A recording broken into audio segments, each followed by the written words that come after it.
ஒரு காட்டில் நரியும் ஆமையும் இணை பிரியாத நண்பர்களாக இருந்து வந்தது. ஒரு நாள் இருவரும் பேசிக்கொண்டே நடந்து வந்து கொண்டிருந்தனர். அப்பொழுது ஆமை நரியை பார்த்து, எனக்கு இந்த ஓடி இருப்பது மிகவும் சிரமமாக இருக்கிறது. வேகமாக நடக்க முடியவில்லை, பறக்க முடியவில்லை. எனக்கு மிகவும் கஷ்டமாக இருக்கிறது. எந்த வேலையும் வேகமாக செய்ய முடியவில்லை என்று வருத்தப்பட்டு கூறியது.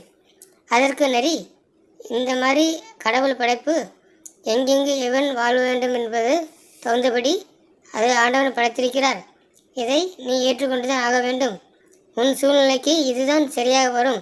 இதை பற்றி நீ கவலைப்படாது என்று அறிவுரை கூறியது.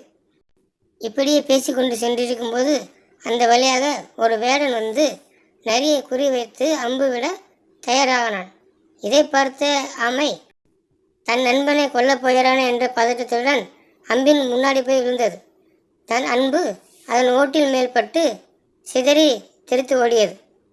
இதை பார்த்த வேடன் அங்கிருந்து ஓடிவிட்டான். இதை பார்த்த நரி, பார்த்தாயா, ஓடு கனமாக இருக்கிறது என்று கவலைப்பட்டாயே. இப்பொழுது அந்த ஓடுதான் உன்னையும் என்னையும் மேடனிலிருந்து காப்பாற்றியுள்ளது.